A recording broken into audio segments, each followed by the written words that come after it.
Good morning, students. Today we discuss about the recording of partnership transactions. कि जो partnership की transaction जो है वो रिकॉर्डिंग में स्टार्टिंग कैसे होती है. तो transactions of the partnership firm are recorded according to the principle of double entry system. तो इसके अंदर जो एंट्रीज हैं वो हमारी डबल एंट्री सिस्टम से होती हैं. जैसे कि हमने 11th क्लास में पढ़ा था डबल एंट्री सिस्टम. तो डेबिट और क्रेडिट. डबल एंट्री सिस्टम में वही 3 टाइप्स के अकाउंट्स थे: पर्सनल अकाउंट, रियल अकाउंट और नॉमिनल अकाउंट. इन 3 अकाउंट्स के रूल रेगुलेशन के अकॉर्डिंग और डेबिट क्रेडिट के अकॉर्डिंग जो है वो इसके अंदर एंट्री हम करते हैं. And as in the case of a sole proprietorships concern, a partnership firm will also prepare trading account, profit and loss account and balance sheet at the end of the year. The only difference between accounting of a sole trader and partnership firm is that the profit of the partnership firm are divided among the partners. जो sole proprietorship था उसके अंदर trading, profit and loss और balance sheet बनता है, और partnership के अंदर जो है हम पार्टनर्स के अंदर उस प्रॉफिट को डिस्ट्रीब्यूट करेंगे. Usually for this purpose the profit as per profit and loss account is transfer to a newly open account. तो इसके लिए हम क्या करेंगे, जो प्रॉफिट एंड लॉस का प्रॉफिट है उसको हम ट्रांसफ़र करेंगे न्यूली ओपन अकाउंट, जिसको हम बोलते हैं profit and loss appropriation account. तो प्रॉफिट एंड लॉस के अंदर हमारे पास नेट प्रॉफिट होता था एज ए सोल प्रोप्राइटरशिप. तो उस प्रॉफिट को हम ट्रांसफ़र कर देते थे हमारी बैलेंस शीट के अंदर, जो कैपिटल के अंदर ऐड हो जाता था. बट इस पार्टनरशिप के अंदर क्या होगा, जो प्रॉफिट एंड लॉस में जो प्रॉफिट है वो ट्रांसफ़र हो जाएगा newly open account, profit and loss appropriation account for the year ended. तो ये हमारा एक अकाउंट तैयार होता है, प्रॉफिट एंड लॉस एप्रोप्रिएशन. तो profit and loss net profit से जो हमारे पास प्रॉफिट एंड लॉस से आता है उसको हम पहले प्रॉफिट एंड लॉस के क्रेडिट साइड के अंदर हम इसको ट्रांसफ़र कर देते हैं by profit and loss account net profit transferred from profit and loss account. ये जो प्रॉफिट होगा ये हम प्रॉफिट एंड लॉस अकाउंट से नेट प्रॉफिट यहाँ लेकर के आएंगे. तो ये प्रॉफिट हमारे पास है जो हमारी फर्म ने अर्न किया है. इसमें से अब पार्टनर से रिलेटेड जो एक्सपेंसेस होते हैं उनको हम डेबिट करेंगे. तो डेबिट साइड में हम कौन कौन से एक्सपेंसेस आ सकते हैं, टू सैलरीज ऑफ पार्टनर्स. अगर कोई एक्टिव पार्टनर है और हमारा पहले प्रोविज़न है कि उनको सैलरी मिलनी है, तो पहले हम उस प्रॉफिट में से उनको सैलरी दे देंगे और ये डेबिट में लिख दिया जाएगा, सैलरीज टू पार्टनर. इसी तरीके से किसी पार्टनर्स को किसी काम के लिए कमीशन दिया जाता है, तो टू कमीशन टू पार्टनर्स. तो ये कमीशन भी एक पार्टनरशिप का एक्सपेंसेस हो गया.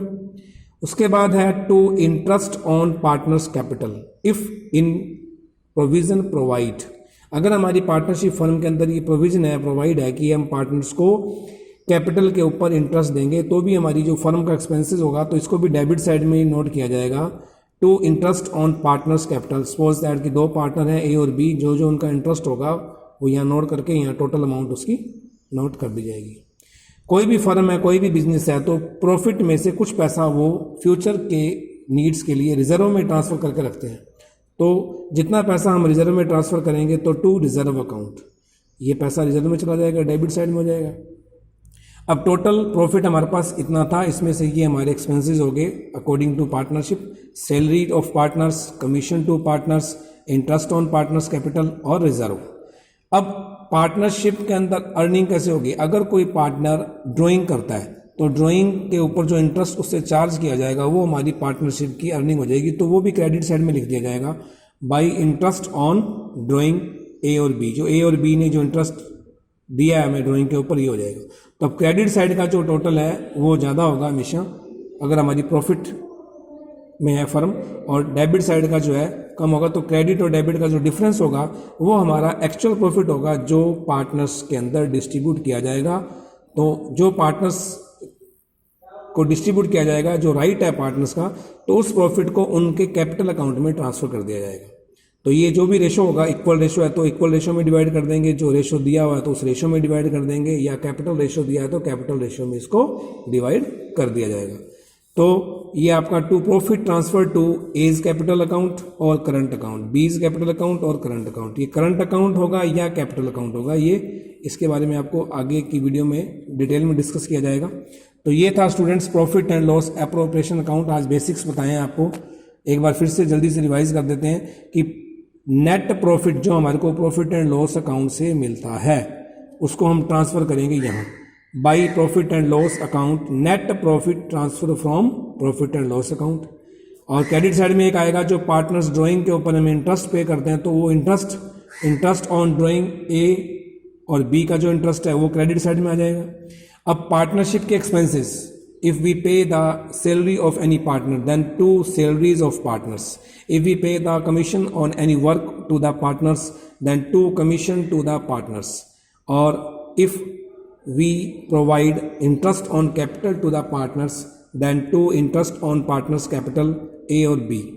अगर पार्टनरशिप के अंदर हमारा रूल है कि हम फ्यूचर के लिए कुछ पैसा रिजर्व के लिए ट्रांसफ़र करके रखते हैं कि फ्यूचर में कोई ज़रूरत पड़ेगी, नीड होगी तो उसको हम पूरा करेंगे, तो जो अमाउंट हम ट्रांसफ़र करते हैं टू रिजर्व अकाउंट।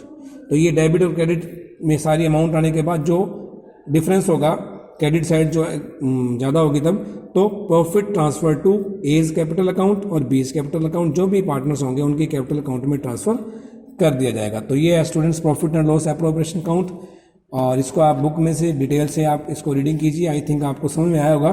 किसी भी पॉइंट पे कोई भी डाउट होता है तो आप ग्रुप में अपना मैसेज डालिए, आपके डाउट्स क्लियर किए जाएंगे। Thank you very much.